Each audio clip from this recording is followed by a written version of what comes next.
Welcome. I'm so honored that you're joining me today on Reclaim Your Life event. I'm Mal Duane, the host and the producer of the show, and I'm a life recovery coach and transformation, helping them to recover their authentic voice.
Jessica thought she was living a great life until she found herself alone, scared, and pregnant.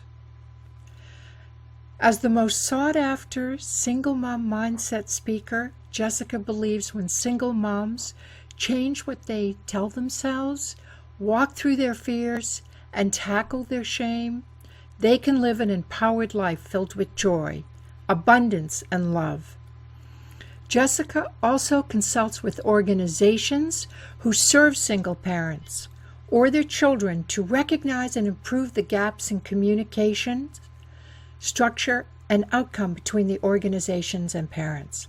Jessica teaches from her own experience, challenges, and struggles as a single mom and is revered for creating a ripple effect and changing thousands of lives.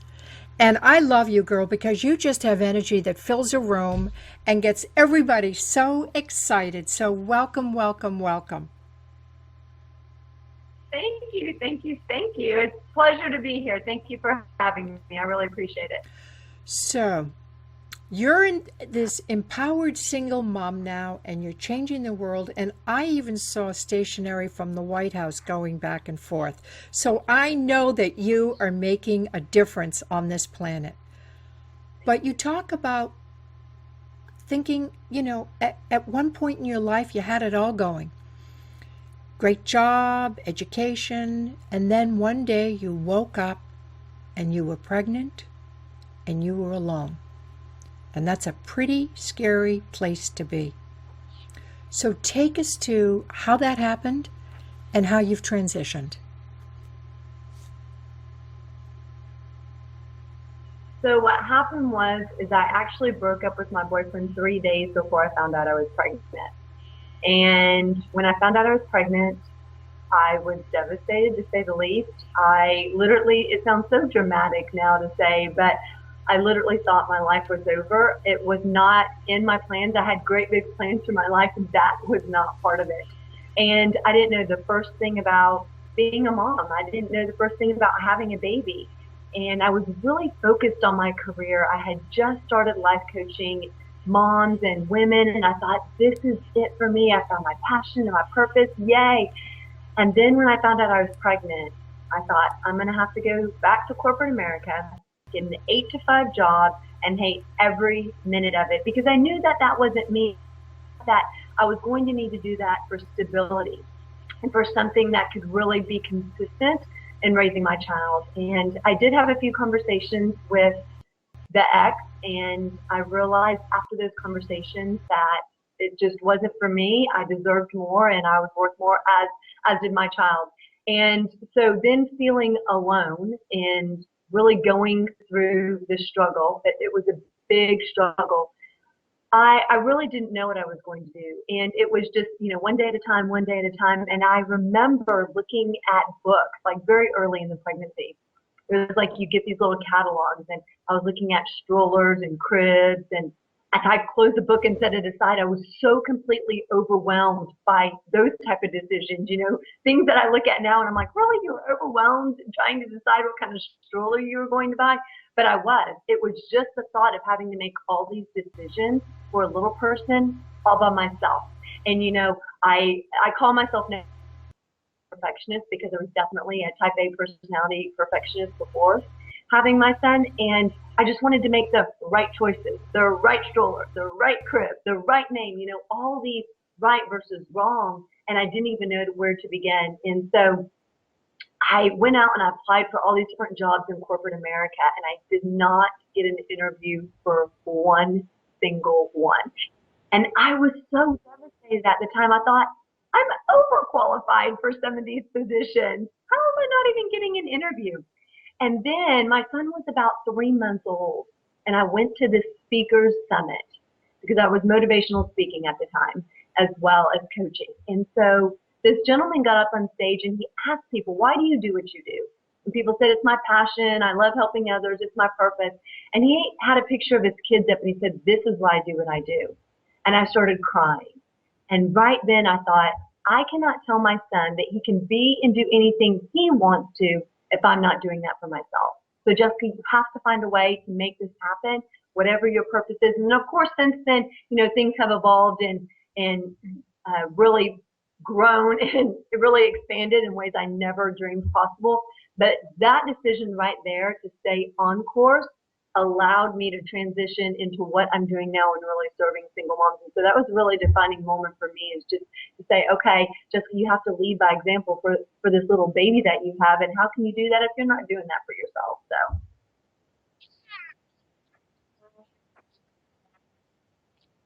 37. So yes, I was old enough to know better. And it,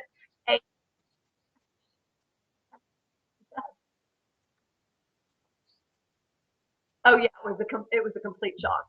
What's funny, Maul, is that the day I broke up with my boyfriend, literally for the next 3 days, I woke up every single morning saying, I can't be pregnant. I can't be pregnant. Because I had gone to the doctor a few weeks ago to get on the pill.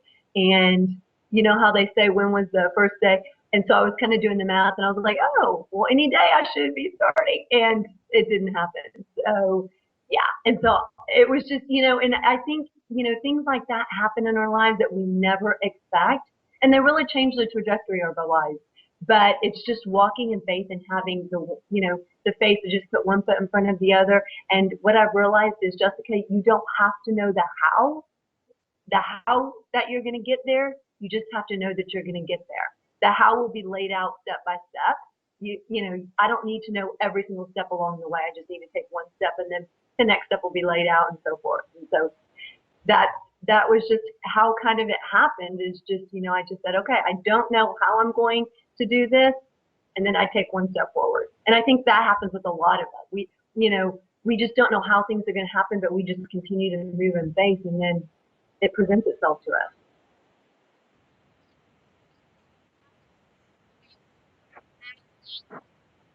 I did. I told my family a few days after I found out. And what's interesting, Maul, is so I'm very blessed that I had the support of my family, and I did have a couple friends. But one thing that I found out through that process, and when I say alone, I don't mean like physically there was no one in my life. What I mean by alone is that there was no one who could really identify with what I was going through, with how I was feeling, with, the pressure I put on myself and the stress that came and the decisions that I had to make. There was no one that I knew that was a single mom or that was pregnant, about to be a single mom. There was no one. And so, whenever I talk to people and get advice and suggestions from people, they were all married. And so would that help? Absolutely, because that was a good starting point for me, because I really was clueless. But there was no one who could really empathize and identify with single motherhood. And that is where the challenge for me really laid, and really why I've done everything I've done with the single mom movement, is because so many single moms out there, and just so many people, and women especially, feel alone in their endeavor. It's not that they don't have a sister or a friend or a mom, but those people can't truly identify with whatever it is that the woman's going through. And so she feels alone. And in feeling alone, you feel very isolated, because this what tends to happen, Mal, is you tend to shut yourself out. You tend to build walls. You know, when someone asks you, how are you? You say fine, because you're scared or don't want to hear for whatever reason what they're going to say, because it's not empathetic or compassionate. And so then you start to shut down and you start to, bottle it up, and it starts to fester, and it becomes very emotional, not even whether you're a single mom or not, just with people in general, especially women, that we tend to break down, so to speak, by not releasing whatever it is we're going through, our emotions, and we keep it bottled up. So I really encourage women out there that to find someone who's going through something similar, to find that tribe, and you'll really connect with them and you won't feel alone. And that makes all the difference in the world.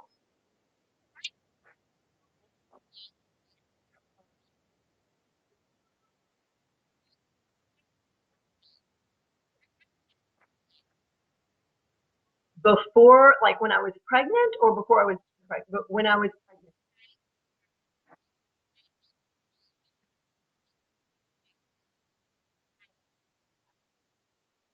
my biggest fear is that I was just, which I think so many people can relate to, is just not feeling good enough, not feeling that I was going to be able to do everything that I felt I needed to do, that I felt that my son deserved, and just feeling like I was going to fail, to be quite honest, that I wasn't going to live up to these expectations that I had set for myself, or the vision that I had had in my head, because I wasn't already living up to that vision that I had in my head. I had a great vision for my life, and single motherhood was not that. And so I was taking my reality and comparing it to a vision that I thought I would be at that specific place in my life.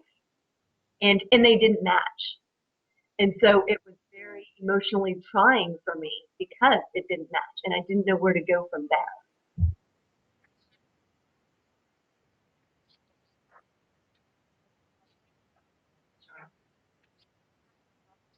Sure.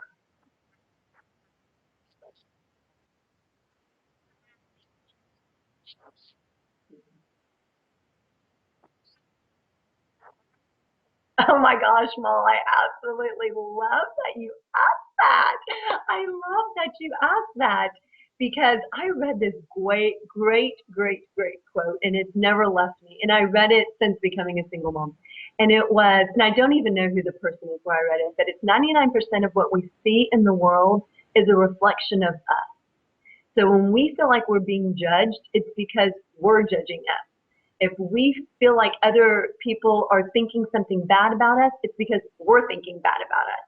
And so I always use this great example. Women tend very often think that other women are giving them bad looks or judging them. And so I always say this: you're taking your child to school, and there's a mom coming out of the school. So you're crossing paths, and you think that mom is judging you, giving you a bad look, if you will, when that mom leaving the school actually just got off the phone, and she had just had a fight with someone, or she had just, like, her whole day had just been interrupted because she was taking homework to her son. And so she's in her own mind thinking of that conversation and thinking of how her whole day was interrupted from this. And she just happens to pass by you, and you think she's judging you, whereas she's in her own mind thinking her own thing that has absolutely nothing to do with you. And that's often what happens, is we make a split second decision that we think about ourselves. But the thing is that's just us thinking it about us. No one else is thinking that. And I tell that to single moms all the time, because yes, is it apparent in single moms? Yes, single moms feel that they're being judged, and it's judged about several things. So judged about not being good enough, just because that is our fear. That's our own thing, that we think we're not good enough, but we think other people think that about us, that we're not able to do it all, that we can't provide because there's not a guy in the life. Um, for whatever reason, our marriage didn't stay together. We got pregnant out of wedlock. Whatever our fears are, that that's what we think we're being judged for. And it's not. It's just our fears within ourselves because we already have those negative connotations associated with whatever these fears are. Does that make sense? So that's what it. And so single moms always feel like they're being judged, and it's really not. It's just us judging ourselves.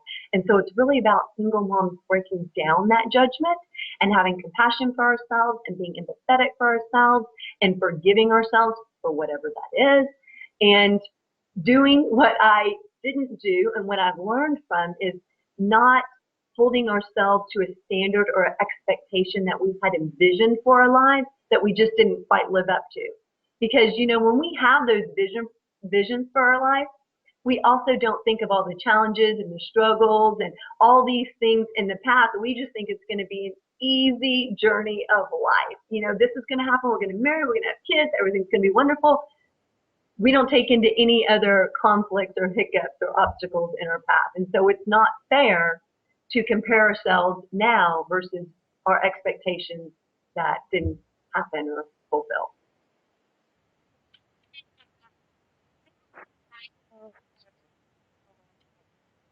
So there's a couple of things that we do. So one of the big things that the single mom movement is involved in is advocacy with legislation. So congressmen, senators, representatives, we go into Congress in Texas, especially just because that's where I'm located, and really speak on behalf of single moms legislation. So if bills come up regarding child support or health care, we go and speak on their behalf.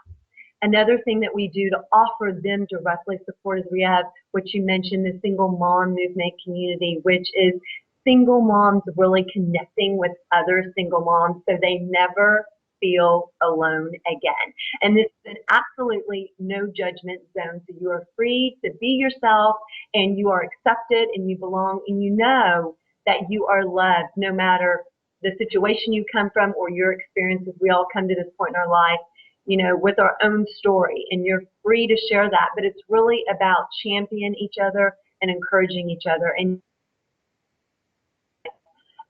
every step of the way, I go in there and post all the time, like, this is my challenge. Who can help me? And it's great to know that other single moms chime in and say, okay, this is what you can do. You can try this. And I love it because I'm a single mom expert, but I don't have all the answers. And there's so many other single moms out there that have been single moms longer, or they've been through the stage, the toddler stage, which is where I'm at right now. And so they can give me that helpful advice. And so it's great to be able to go in there and to say, you know what, no matter what, you're not going to be judged. You're not going to feel like you're being judged. And then we have events for single moms. So we just did one last night called a Walk in Your Worth event, which is really talking about shame, fear, vulnerability, and connection, which I think are the foundation for single moms. Single moms often say they need time management skills and they need a better budget, things like that, that I believe that's building the roof of a house before having a solid foundation. And there's so much shame that goes along with being a single mom. And we really have to tackle that shame. We really have to tackle our fears and how we don't feel good enough.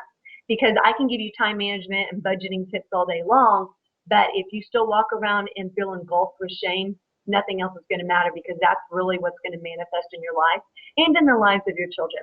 And then we just announced, which I'm so excited about, we just announced that we're going to have in-person chapters of the single mom movement. So we're looking for chapter leaders in different areas, cities, countries. We have someone who's going to start a chapter in Malaysia, because not only do you get to connect online in the single mom movement community, but now you get to be a part of bigger events in person. So one of the great things about it is, it's going to be personal development, it's going to be business events, it's going to be fun events, but it's also going to be those times that maybe you're sick and you just need someone to bring you some soup, or to watch your kids for an hour while you run to the store. These are women that you can call upon to do things like that, or just have a girls' night out, fun things like that. So it's really one of a kind. No one's doing it for single moms out there, and so I'm really excited to watch that.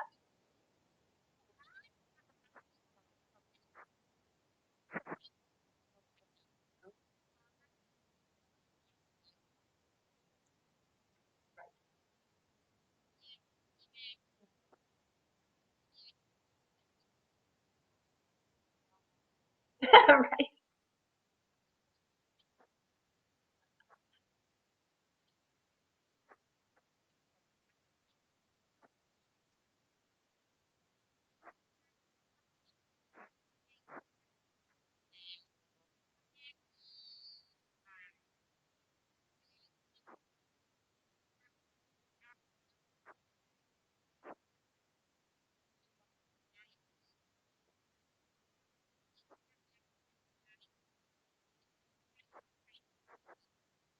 Well, pertaining to the work environment, it would be hard, not to say it doesn't happen, but it would be hard for them to discriminate against being a single mom for the fact that they, in interviews, they can't ask if you have kids, they can't ask if you're married, they can't ask any of those kind of questions. So unless you volunteer that information, it shouldn't affect whether you get the job or not. But unless they volunteer that information, they wouldn't even know that you are.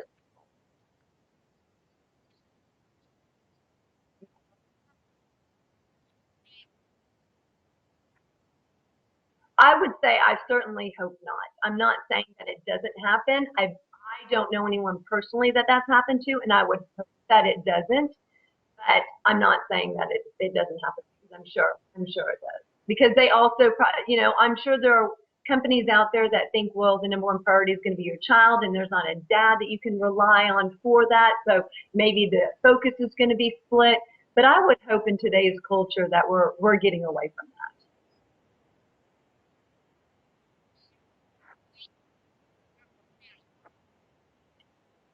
Them getting over themselves. I,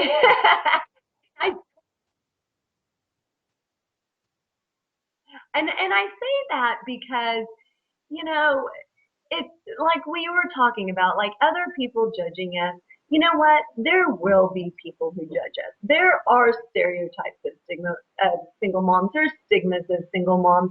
But the thing is single motherhood does not discriminate. Every single person knows a single mom. But what's interesting about it is that they usually don't identify the person as a single mom. They usually say, that's my sister, or that's my daughter, or that's my coworker. They don't first say, that's a single mom, and she happens to be my sister. That's a single mom, and happens to be my daughter. They just see it as a daughter. They tend to, people in general tend to think single motherhood is a them thing, a them issue, and a not us issue, when really it's an us issue because single motherhood affects everyone. And what I mean by single moms getting over themselves is we need to stop judging ourselves. We need to stop allowing people to have a stereotype of us, because when we stop allowing it, it will cease to exist. Granted, it may take time, but it will cease to happen. I heard another great quote that people treat you the way you allow them to treat you.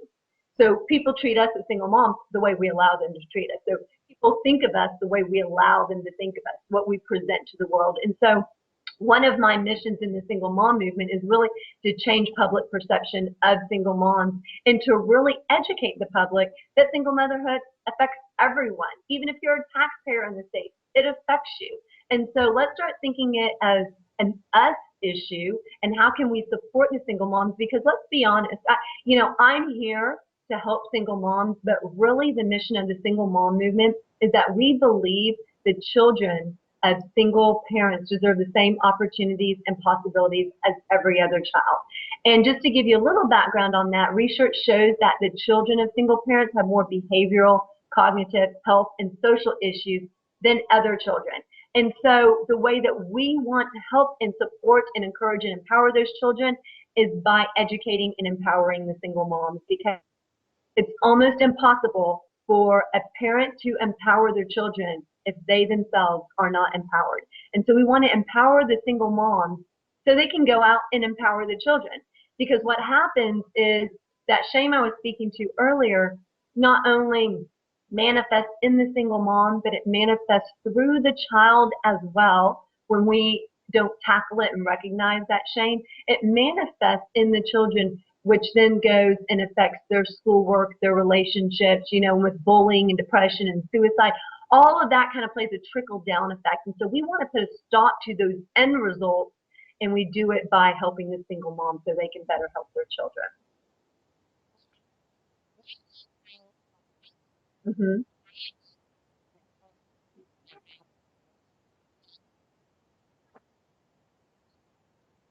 So I believe that, as a single parents, we can easily get overwhelmed and stressed. And so I want things to be easy, easy, easy.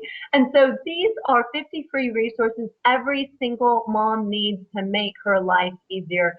So whether it's, something for themselves, personal development, a great book that they can pick up to spend a few times for themselves, which by the way, self-care for single parents and for women in general also trickles down to their children. Like, you can't keep giving, giving, giving without, replenishing yourself. So whether it's recommendations for that or childcare, it's a bunch of different things, obviously with over 50, that we think will help make lives easier for single moms.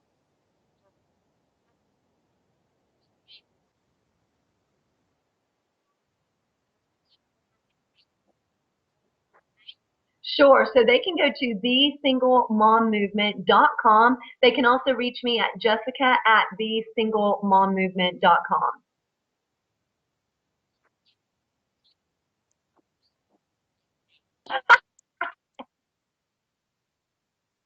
Oh, thank you.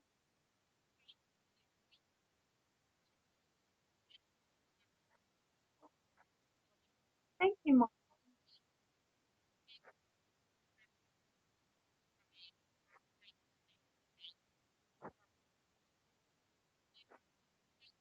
Oh, thank you so much.